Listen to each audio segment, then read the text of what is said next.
Macca's Guides. Hey everyone, Macca here, the continuation of our South of Midnight 100% walkthrough. Welcome back to Chapter 2. In this chapter, we'll be introduced to a bunch of new mechanics, including some combat. We'll get a new collectible type called Floofs. I think there is 135 of those on this level. There are 4 readables. We'll also grab a tin flip. I'll show you how those work. And we'll also get a couple of combat-based achievements kind of out of the way pretty quick. But from the beginning, you can click in the right stick if you want to see the guiding strand that kind of shows you where to go. We'll follow the main path towards a wall that we can kind of climb here at the top. You can shimmy to the right and then drop down and continue along that main path.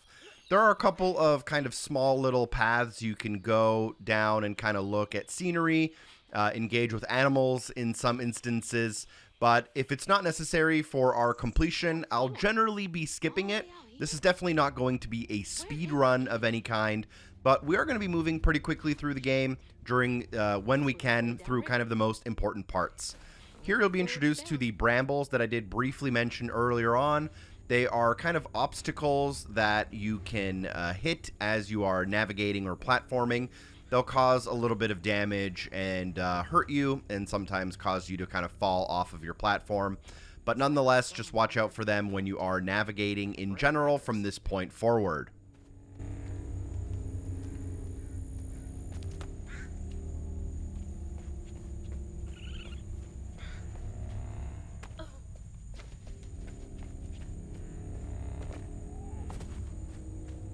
Around this corner, we'll be introduced into our first combat section of the game, and there's a couple achievements we can kind of work on right away. It's up to you. These are things you might be able to get just as you play naturally, but if we get them out of the way quickly, we don't have to worry about them later.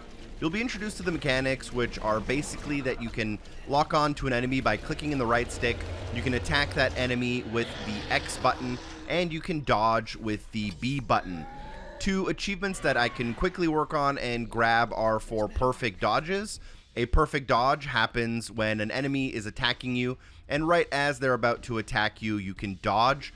This will have a kind of specific visual effect on screen. It'll also damage the enemy, and there are a couple of achievements tied to perfect dodges. So the first one I'm going to grab, I think, is just for doing 5 or 10 perfect dodges. They don't have to be done in a row. And I do believe there's achievement tracking if you're to open up the achievement list, but just do the 5 or 10 until it unlocks, and then we don't have to really worry about this later on in the game.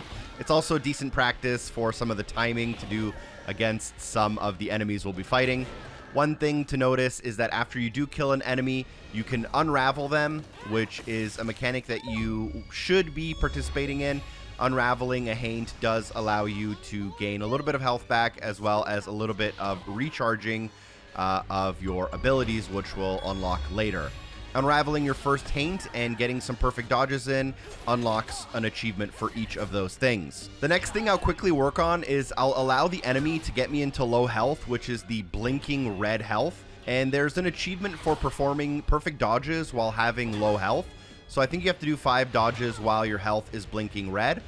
Now, for the perfect dodges here, I end up taking out the enemy because a perfect dodge does do damage. I take out this enemy a little bit too quickly, but I think 5 perfect dodges while at low health does allow you to unlock that achievement. There's also these green orbs in every combat instance. You can use them to heal up, though once you use them, they kind of despawn unless you have accessibility settings turned on for them to just be there permanently. Here you'll also be introduced into unstoppable attacks, which happen when an enemy turns yellow. There will also be multiple enemies here, so you can practice kind of fighting 2 enemies at once.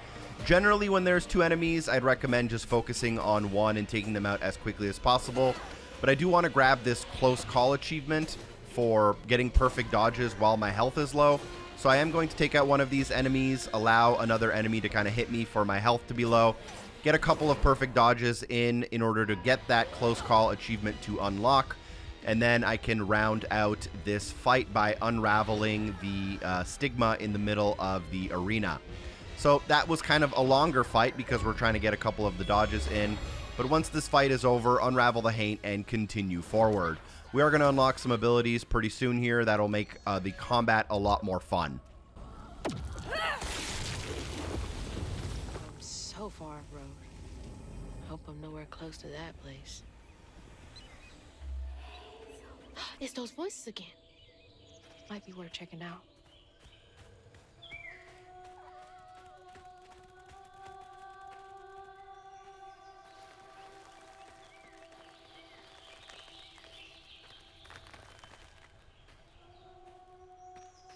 Seems to be coming from down there.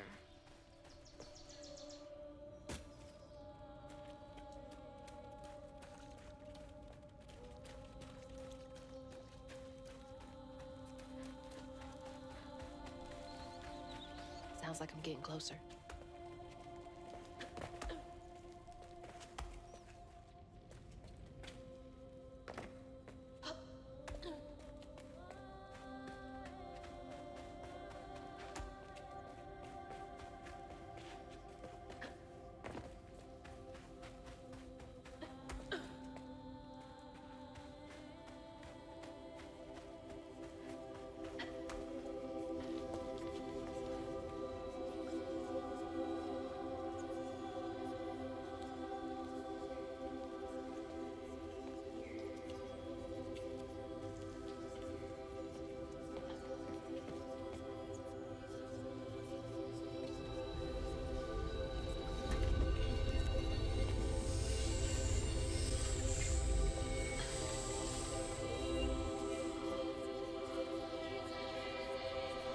Now, why you touching that? Put it down.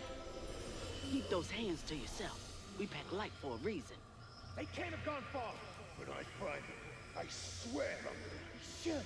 Eyes open. They won't stop looking for us, and we can't stop moving. I know y'all nervous, maybe scared, but this ain't my first time doing this. If you trust and listen, you will be free. You and your little one. Now come on.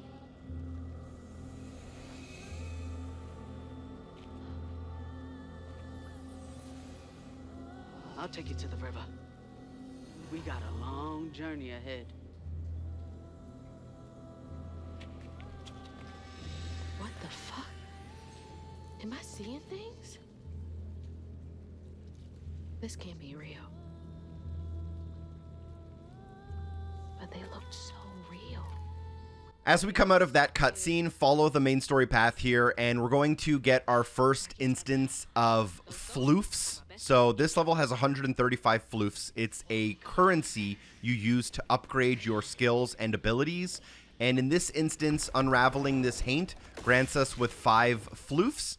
And then you can use up on the D-pad to open up your upgrade menu from here on out. And you're going to be using these Floofs to upgrade your general skill tree as well as your 4 abilities. And as we unlock abilities, these will become available. But during your first upgrade, which the game forces you to do, you'll unlock an achievement. And then you'll collect Floofs by going up to them, pressing Y. And I'll make sure to show all of them, as you do need all of them, all 2,000 of them, in order to grab the achievement. So you can always pause the game to check on your current progress. We're at 5 out of 135.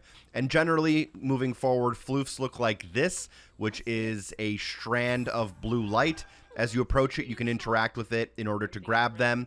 They come in kind of 3 sizes: a small one worth 5, a medium one worth 10, and a large one worth 20. Also, some of the combat sections will automatically give you Floofs, but there are some combat sections later on in the game that are very, very optional.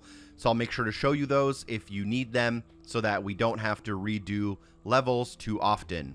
Squeeze through between the rocks to get a little bit of a cutscene, opening up into an area in front of us. And in this area, there are quite a few collectibles to grab. I'll make sure you grab them all before you move on. We're also going to learn our first ability here.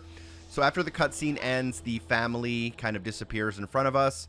Let's go ahead and move forward right in front of us, and to the left, you'll notice a house, and that house has a door. Let's go ahead and go through that door, and you'll notice some markings on the wall. And if you interact with those markings, they'll technically be a readable. They're going to be our first of 4 for this mission. Generally, for the rest of the game, readables are going to actually be like physical notes, but there are some readables you get from other items. So that's our first readable for Chapter 2. And then if you go kind of behind the house we were just in, you'll find a floof along the shoreline. This is the small one that's worth 5. At the end of that path that was in front of us, if you look to the right-hand side of that path, you'll notice a house. You can go into that house and then use the ledge to get up on the roof. And here you can find another floof. This one looks a little bit bigger, so it should be worth 10. Once we grab that, we can actually kind of go a little bit towards the main story path. You can click in that right stick always to find out where to go. Now, once you drop down here, do not go to the right. Instead, you want to go to the left, and you'll find a floof on this ledge here. This ledge is a little bit tricky. I don't know if there's supposed to be a different way to do it, but if you just kind of stand up against it and hold A to jump, you should be able to grab the ledge in this location. Going up to the floof to grab it, worth 10, and then follow the main story path until you drop into the building. Once you drop into the building, you should unlock your first of 4 abilities.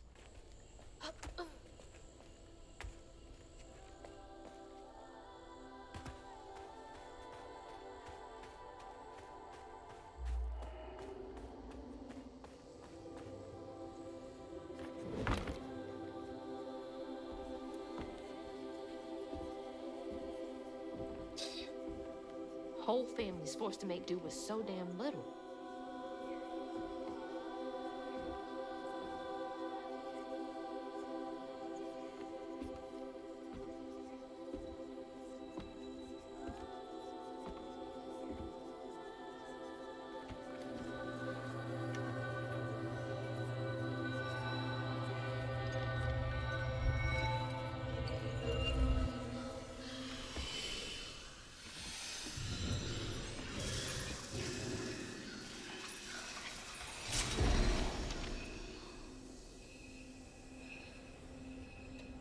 Now come on, this way.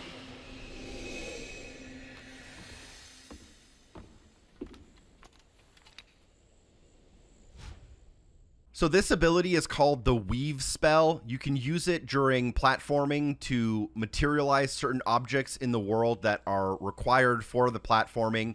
And it also has usefulness in combat. It allows you to basically trap enemies in a bit of a weave web. It freezes them and allows you to attack them. And as you upgrade that skill tree, attacks on weaved enemies also do more damage. And then you should be able to now weave a bridge to the next area. You may notice a floof in the arena on your left, but we can't get that until much later. Here we'll approach this orb, and as you enter this arena area, a combat section will start.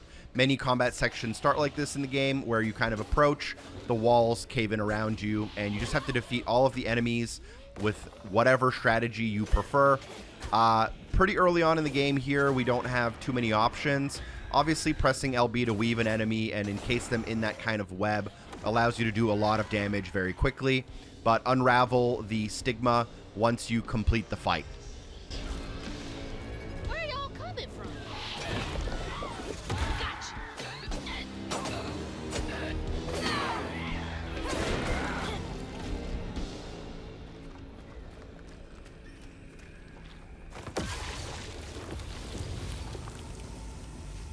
Now, this is kind of a reoccurring thing that happens in the game, but as you clear the stigma and all that rot goes away, it often reveals an optional side path towards some floofs, and this one is no different. Instead of going directly in front of you, which is where the game kind of forces you to go, you want to turn around a little bit and go to your right to find a path that leads back to the river. Here you'll find a floof worth 10. That's something that we're going to have to do very often, is complete a fight that is a part of the main storyline, and then we're going to have to kind of backtrack immediately after that fight. But if you follow the path there into the main building, you'll get your next ability, which is the push strand, which allows you to interact with the world with specific items in order to solve puzzles, and it also pushes enemies away from you during combat.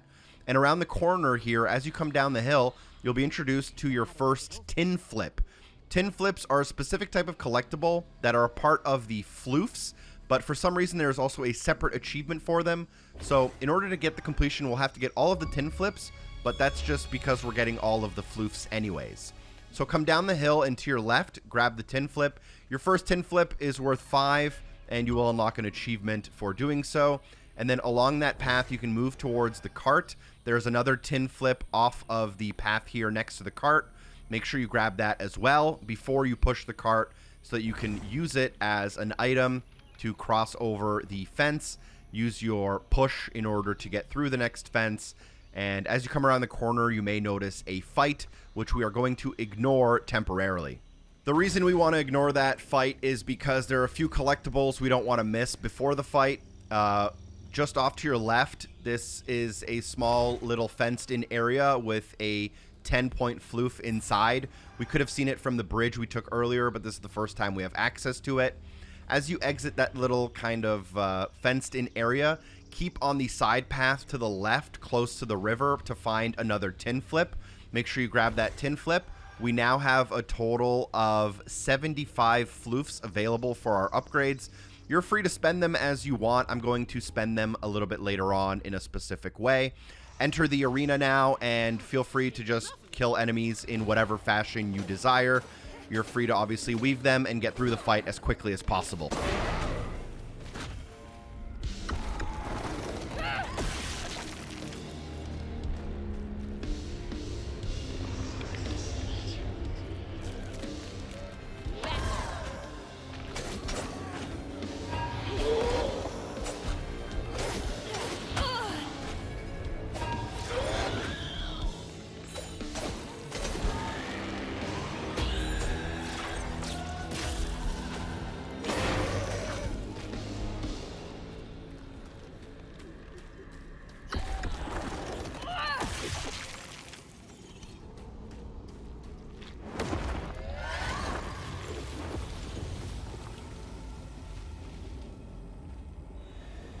That combat section was also worth 5 floofs, so you have to remember you will earn some of that currency through just participating in the main story.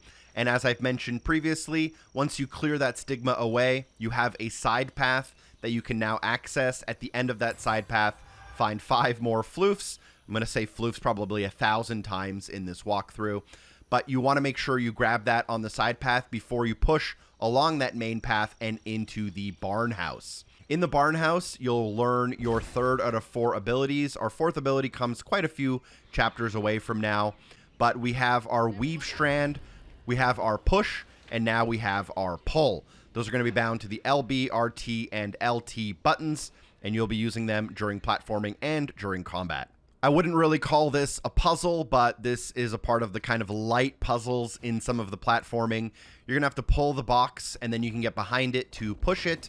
And once you push it up against the wall, you should now have enough height in order to get up on this ledge and continue along the path. Around this corner, before you jump down from the barn, make sure you grab our 2nd out of 4 readables sitting on this barrel. Unfortunately, if you miss this and you trigger a checkpoint, you can't get back up here. You have to redo the whole chapter using chapter select from the load game option in the main menu. As you jump down, you'll get into another combat arena section. Just take out the enemies however is comfortable for you.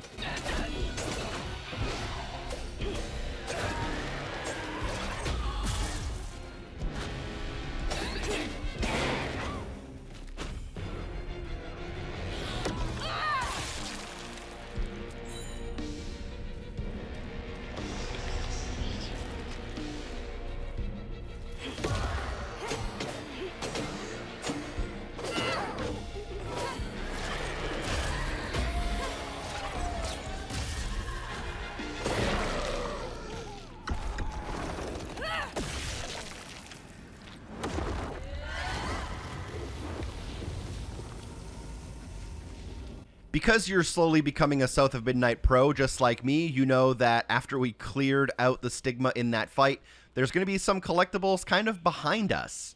To the right of the barn, if you're looking at the barn, you'll find another tin flip. I think tin flips are probably the hardest collectible in the game. They're very easy to miss, and they're not worth a lot, so it's very possible. If you don't follow a guide, you'll miss some. After that tin flip, go ahead and go forward. Directly in front of you, you'll notice that there is a gap, and you have to use a cart to cross that gap.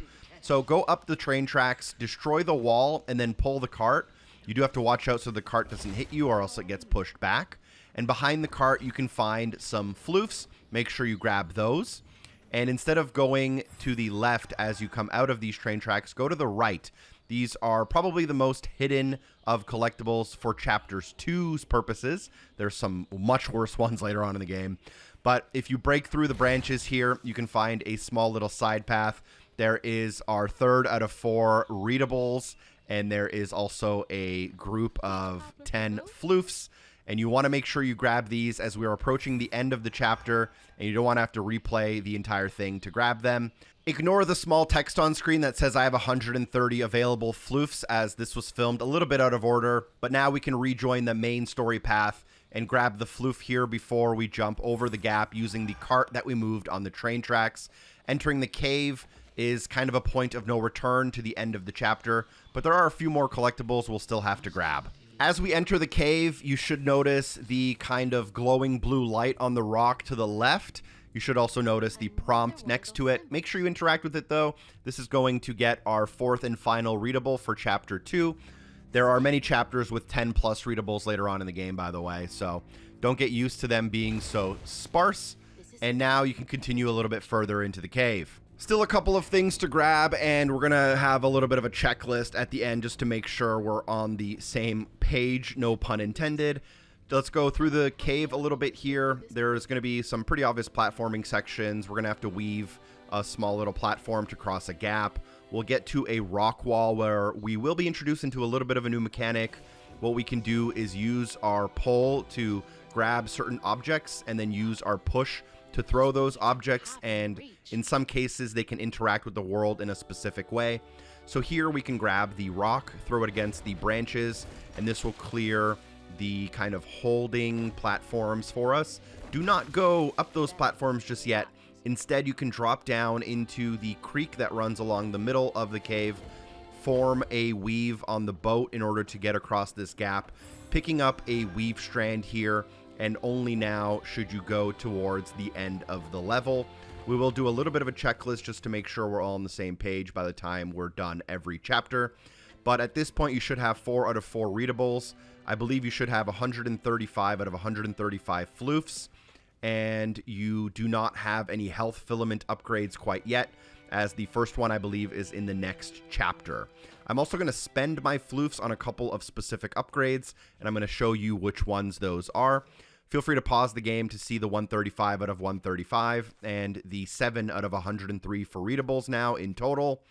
And for the upgrades, you don't have to get the same upgrades as me, but I do these specifically so I can work on achievements. I'll show you later on. I'm going to go through the general tab. I'm going to grab the aerial rend, which allows me to do a smash and pound attack. And I'm also going to grab the amplified rend, which allows me to do a better held strong attack.